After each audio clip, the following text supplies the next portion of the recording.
I'm guessing that most of us remember good old Charlie Brown, probably the same way I do. It's a beautiful fall day, and Lucy offers to hold the football for Charlie Brown just to give him an emotional outlet for the frustration that he feels constantly. He looked at her and he said, "You must think I'm stupid." Lucy convinces him otherwise, and although he remains uncertain, he says, "This time I'll kick it for sure." He gains this incredible head of steam as he's racing toward the football. And right at the time that he's about to make contact with that ball, Lucy sweeps the ball away and Charlie Brown falls flat on his back. Lucy walks up to him afterward and says, "Do you want to see my surprise for you, Charlie Brown? I have that on instant replay." And she begins to replay what happened to him in slow motion. Good grief. It's a funny thing about human beings. We tend to subconsciously replay the worst moments of our lives and then wonder why we won't step out in faith. I'm Bill Hennessy, and today on my podcast, Finding Meaning and Purpose in Retirement, is author and speaker Albert Pellichet. He's an expert in helping people discover those moments and memories, perhaps long buried, that hold them back. On top of being a great guy, Albert is the author of the Amazon bestseller, What's on Your Back Burner?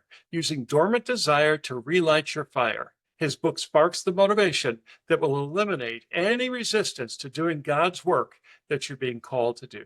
Let's move on to the conversation. Well, Albert, I have been looking forward to this so much. You've got a special gift that has really helped a lot of people, including myself. And I'd just like you to talk today about things that really you have found that help people to move past things that have kept them stuck, perhaps for a lifetime. So tell us all about what you do. Thanks, Bill. Appreciate you having me today. I really discovered everything that I'm going to share with you was through my own. I really felt like I had a calling at some point to do public speaking. That's how it began.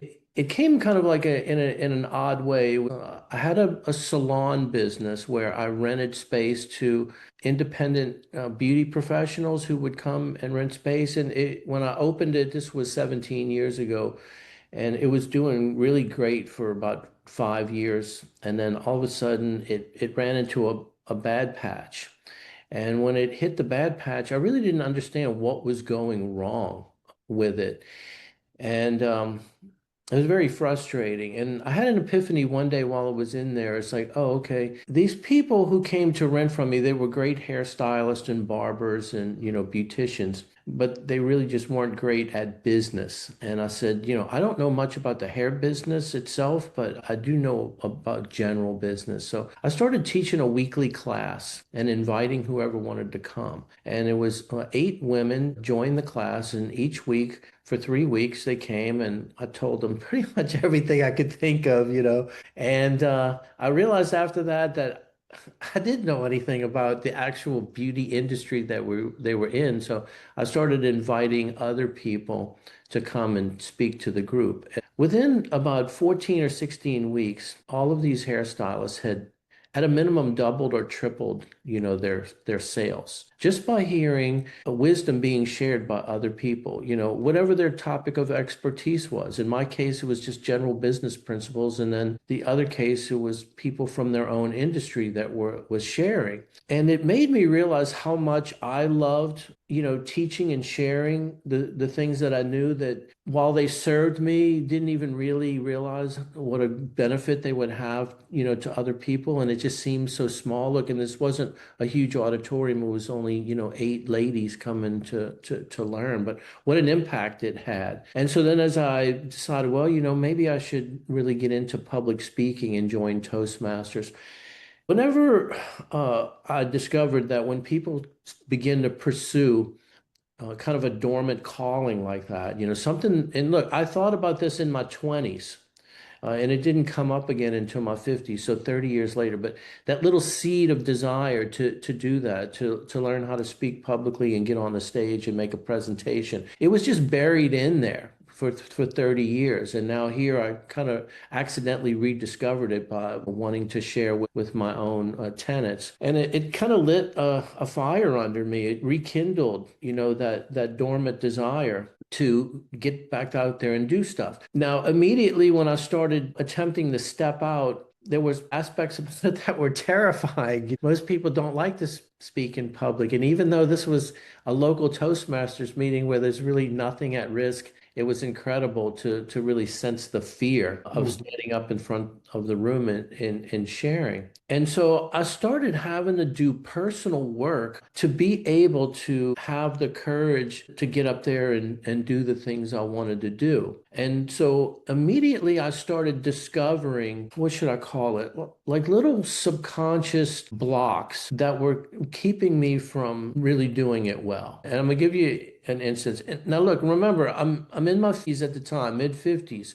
And what kind of stunned and shocked me was the things that were coming up that really related back to childhood. So here's just a little example. I would never practice my speeches.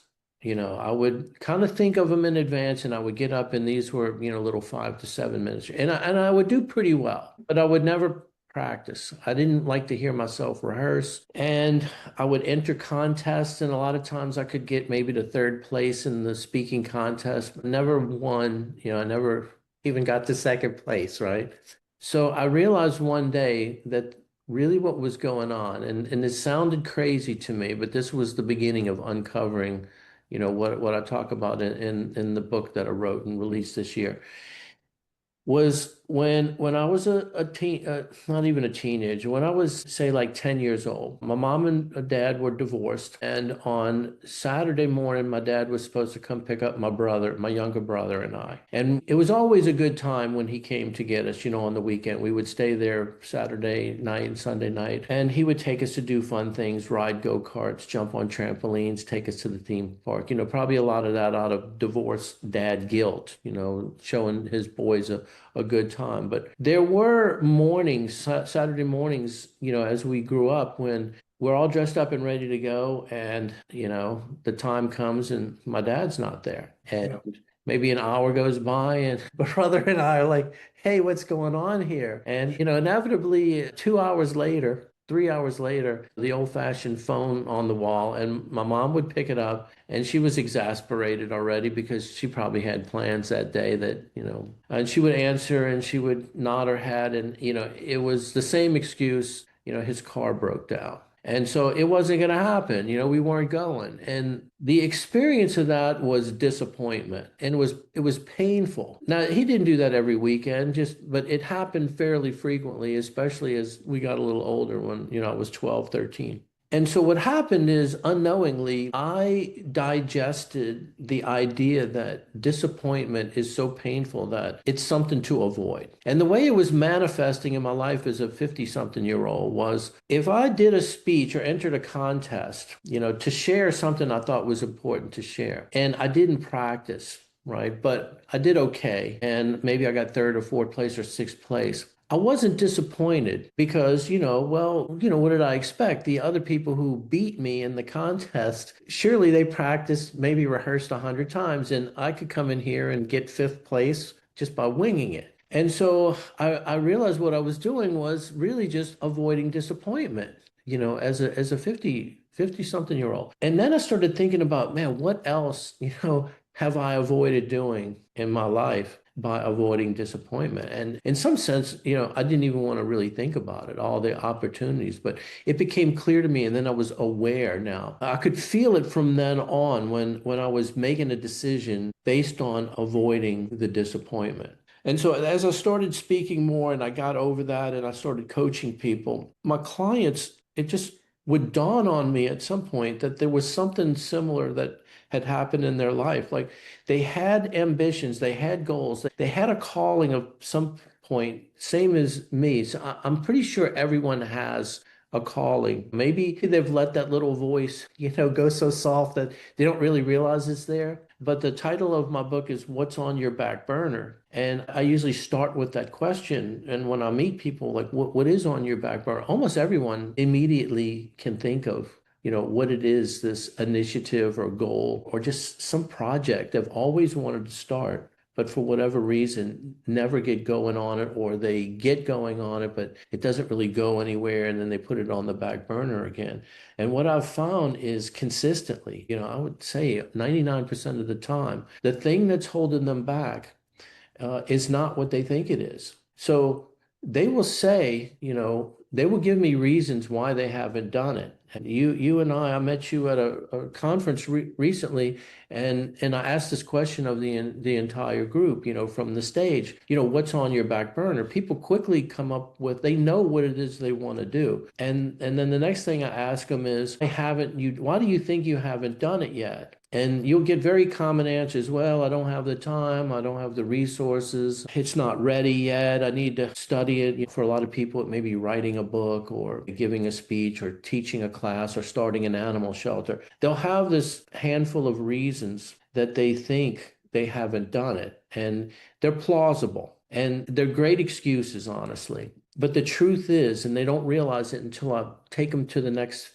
phase of the exercise, is that although these seem like the real reason, it's not the actual real reason. The real reason pops up that it's something like this, some sort of incident that happened in their life that buried kind of an unconscious story, if you will, in its simplest form. It's just a story that we have digested somewhere along the way. We're not aware that it's there. We're not aware that this is really the obstacle to moving forward on whatever our, God's plan is for us, honestly, to really put our calling into action, answer the call. And so they don't move forward on it because they're going to continue to think it's this list of plausible reasons that sound, more reasonable, when really it's something that they just are not aware of is controlling their factors. So I'm curious, because you had an epiphany like this when I took you through this exercise. If you're willing to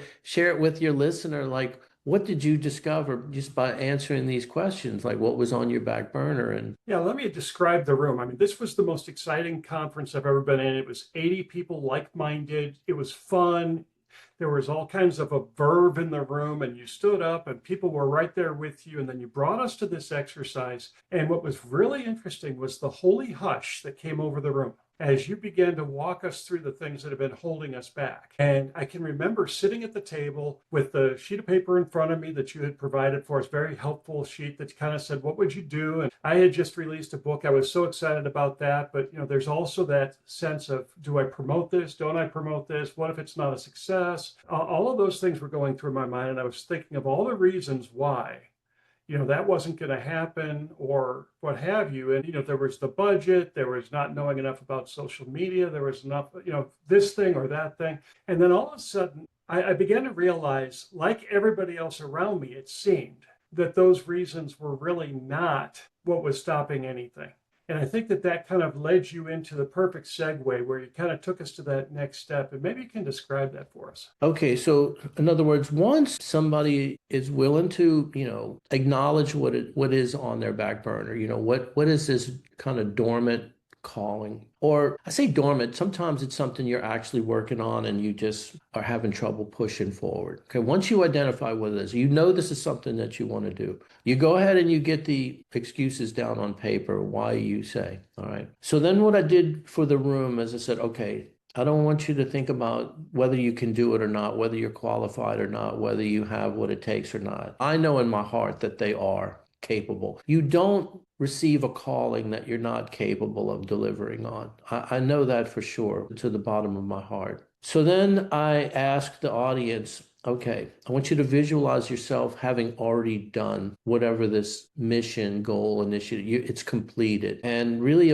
close your eyes, and imagine yourself in this space where this is done now, or you're doing it, you're in, it's happening. And then I want to know, like, what is it you don't like about this new reality that you find yourself in? I can remember that moment because I peeked. You told us to close our eyes, and I did for a moment, but then I peeked and looked around the room. And as people began to think about that one thing that was on their back burner, they got this big smile on their face. And then I happened to have my eyes open at the moment you transitioned into that. What would be stopping you? What would interfere? And all of a sudden, all the smiles disappeared, and people were kind of like, Yeah. And it was like we reminded ourselves of all the things that we had been rehearsing, maybe all our lives. And you took it a little further. You brought us past that moment. How'd you do that? It's really bringing you into the future where this goal that you think is not possible or you don't have what it takes typically is what's keeping people from, they don't think they're ready to do it, you know. And they let that stop them from even beginning, right? But if I take you forward mentally to where it's already being done, what you start to uncover is that deep down, you have some ideas of things that are not going to be ideal after you've done it. And now you've never had a chance to think about these things because you haven't done it yet. Your goal is not even completed. What I'm taking them to as in a part of their mind is, okay, now that you've done it, what is it that you don't like about this new reality that you've gotten to? And when you get here, this is where the deeper resistance comes because there's a sense that they're exaggerated stories that you've told yourself. And usually they revolve around a sense of loss. It's like, okay, now that I'm doing this, let's say I write the book and I put it out and people don't like it or it's a failure, right? In other words, similar to me as avoiding the disappointment back from my childhood. You may have a problem with people criticizing your work. Say, this is a common thing that I run into. Now the book is out and people may not like it, and I don't like criticism. And that could come from something when, you know, you were younger, you were in school where maybe you wrote a beautiful, you know, a theme paper and, you know, you got a D minus on it, or some fellow person in your class said something out loud that was hurtful about, you know, he's an idiot, or, you know, she doesn't know what she's talking about. And, you know, something that happened where you put forth your ideas and they were criticized. So this is one common thing that I see when I do this. Or it could be, hey, this thing goes great. Maybe it's a business idea and it's related to some sort of a real passion you have. And it goes great for a while and then it all falls apart. And people don't like the idea of having it and then having to experiencing it crumble. And Sure. I'm just throwing out common things that people have. And so it's really that exaggerated sense that this may not work out. You know, after I achieve it, then it all falls apart. And I don't want to experience that part of it. And so maybe Sure. it's better I don't write the book in the first place, because then if I don't and I don't put it out there, I will save myself from criticism. In the same way that if I don't practice my speech, I'm saving myself from disappointment. And so you're saving yourself from some sort of exaggerated sense of loss that would come if you did it. Another common one, Bill, is sometimes to do what you want to do, you do have to say, go take classes or go to some kind of training or hire an expert. And a lot of times people have taken stabs at doing what they want, and it didn't work out the last time for whatever Mhm. reason. I find this a lot when people have goals around like physical health or dieting, weight loss, things like that, where it's not like they haven't tried, right? Mhm. But they've tried and failed before. And that's embedded inside, right? And so now they're thinking, man, yeah, I'm motivated. I'm excited about really giving this another shot. I really think I can do it this time, right? And now I'm saying, imagine yourself doing it. What's bothering you now? What's bothering them now is, what if this all turns out to be a waste of money? Because Sure. I've wasted money in the past. That was painful. Or am I just being a fool? Am I being foolish? Maybe I should just avoid the potential for wasting the money Mhm. to give Mhm. myself the training, you know, that I need to go forward. And so it's exaggerated self-centered fear is what it is. It's a story that you've embedded based on past experience. It's like almost like it's your unconscious wisdom. It's like you've done this before, it didn't turn out, or it was uncomfortable or painful. Don't ever do this again in your life, right?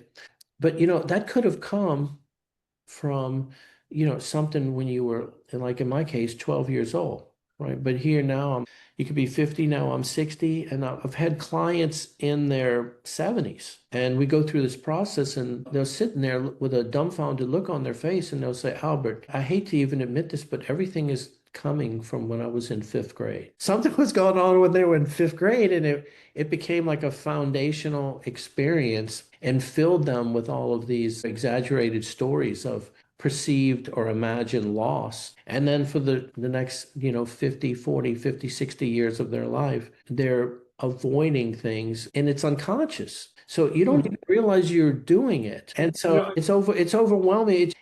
It just happens so often that I started to just see the world like, okay, this is what's holding almost everyone back. yeah, I think that God-given idea in us is not there to defeat us. It's there because God says we can do it, and we talk ourselves out of things so easily. There's a fine line between being a late bloomer and a never bloomed. And I Yeah. think when people hit the retirement age, if they've memorized that pain, if they've memorized that negative statement or whatever, then they're not going to be willing to try to do what God gave them in this stage. And yet we've got all this accumulated wisdom, we've got all this experience, we've got all this ability to still communicate. And then people will shut up because they might fail. And I think, I couldn't put the finger on what was going on in my world. And sort of like you waiting on your dad's phone call, mine was my dad was completely successful. He had a corporate career where he was involved in a major corporation in America, had 200 employees underneath him. He was incredibly popular on the job. And then he started a business the year that I was born, and it escalated into this unbelievable success story. And I was called by God at 16 to go into ministry, and I was not going to be able to have those successes and follow the path God laid out for me. And I think what really startled me was that I was measuring my success as a pastor, as a missionary, as an educator, even as a husband and father against an image of Superman. Because when you're 12 or 13 years old, your image of your father is this guy knows everything. This guy has done everything. This guy has such a success. And for me, that was a very profound moment. And I think it's been very helpful in being willing to take the risk on the thing that God put in my heart. It's really not risking at all. Okay, so how long was that buried under there, Bill? I mean, I'm 66 years old, and you're talking 53 years, and for half a century, and I have had success. It's not that there isn't that. It's been very successful in the lane that I have traveled. However, based on what I was evaluating against, which was a false measure, mind you, I did not know that I was being successful. Yeah, so in other words, here the story's been buried for 50 years, slightly below your unconscious,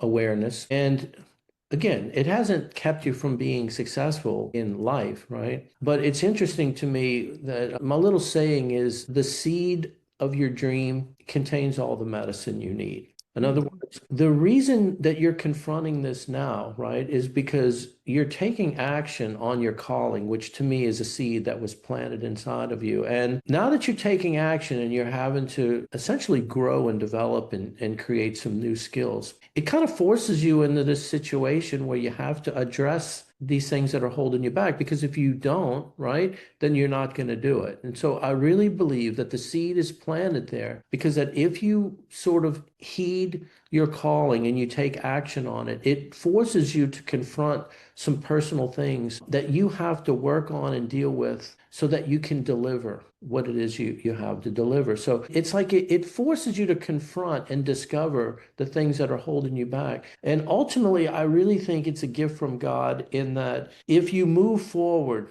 on these dormant desires and passions that have always been there, you have to become the person who can deliver that. And in that process, I think that's really what God wants for us. In other words, He wants us to follow and grow the seed, not necessarily to write your book and become a, New York Times bestseller, and become famous. I don't think that's what He's aiming for. I think what He's aiming for is He knows that if you pursue this with all your heart, that you will realize you are the man who can do it as you uncover these things that you didn't know prior. And that it's almost like that famous saying about Michelangelo, he doesn't sculpt the sculpture. He just chips away at what's not real, and then the sculpture is left. I think of it in that sense. In other words, the people in your audience that are listening to this, they already have everything that they need and that it takes to deliver their wisdom. You know, you had mentioned and called it crystallized wisdom of all their years of living. They have everything they need to deliver that, because you're right. You know, God is not going to torture us by planting a seed in us, a seed, you know, of desire, a calling, a seed of calling, and we're not capable of doing it. That's not the problem. Yeah, the picture that comes up in my mind, Albert, is Charlie Brown and Lucy, and she's holding a football. And I think a lot of times people view God as Lucy. He's putting the football in front of us just to see us fall flat on our back. And that is absolutely not who God is. That's absolutely not why he created us. We're not here to be his punchline. He has actually given us a destiny. He's given us a purpose in life and meaning so that we have a reason to get up every morning. And, you know, I think you've done a fantastic job of identifying that as both an author and a coach in helping people. How would people get a hold of you to be able to connect with you and to kind of work through some of this stuff with you if they so desired? So the easiest way is to go to backburnerbook.com, and there's a couple of links on there. One, they could go buy the book and they could just follow the process. It's very simple. It's 3 steps. You can do it on your own, and it has the worksheets that I took you through at that conference. There's also a button on there to work with Albert. I'm happy for people to just click on that, and if they want to have a brief conversation, I can give them an overview of how to move forward with that. And for people who really want more support, I'm always willing to find a way to work with them and help guide them through this. But I do want to reassure you and your listeners that they have what it takes and they're already ready. And this process is really going to bring up that one biggest thing that's really in their way that they don't realize at the moment. And we met just maybe 3 weeks ago. Awareness of what's really going on under the hood on this is such a huge leap forward. Now, it can be resolved permanently, and that's what really where my expertise is. But just become aware of what's going on that you're thinking that you don't realize what you're thinking. That's a real breakthrough and can get you moving forward and get you back in the game towards taking some action on these things that you've always wanted to do. Absolutely. You know, my book is Purposeful Retirement, Making the Next Season of Life Your Best. And I think what you've done here is you've given people a trigger point where my goal has been to try and say, hey, you have so much to give, and here's how you might be able to find your lane to give it in. You're actually saying, here's the confidence to take those steps. And I think that's so phenomenal. The book is What's on Your Best Back Burner, Using Dormant Desire to Relight Your Fire. And I think that you have done an exceptional job in providing people with a blueprint and a starting point. And I think the conversation then with you would be something to keep it from being just a moment of revelation and bringing it into a lifestyle in the future. And I can't thank you enough for how this lit a fire in me and gave me confidence to do some things that I might not have otherwise pulled the trigger on doing. So, well, Bill, that makes my day. That's what I live for, really, just to help people get over this little invisible hurdle of an exaggerated story that they have no idea is the real reason they're not moving forward and fast and doing God's work. Well, I look forward to reconnecting with you off the podcast because I think there's so much that we can share together and do together because we have somewhat of a like calling. God not only uses you to make people aware of what's stopping them from doing it, I'm praying that God helps me to show them a way to put that into action, and together, you know, we could change the world. Yeah, we really can. And look, when you just get one person moving, it has a ripple effect that's beyond our imagination. Absolutely. Well, I am grateful for you being on the podcast with me. It was kind of a real joy to find out that you'd say yes. And I pray that God continues to bless your work and your ministry. Thanks, Albert. Thank you, Bill. I'm sure that you'll agree, Albert found his purpose and meaning as he anticipates his retirement. That's incredibly important because God didn't intend for any senior just to duck their head down and slip out quietly. Instead, I believe God has a purpose for each of us that makes the next season of life potentially our best. That's where I wrote the book, Purposeful Retirement, Making the Next Season of Life Your Best. You can find it on clarifyfocus.com. Just look for the book tab. Albert's book is an Amazon bestseller. Just search for What's on Your Back Burner. My hope is that you found today's podcast incredibly helpful. If so, please like it. And if you really want to help a guy out, share it with a friend. You can also join our podcast Facebook page by searching for Finding Meaning and Purpose Podcast. See you next week.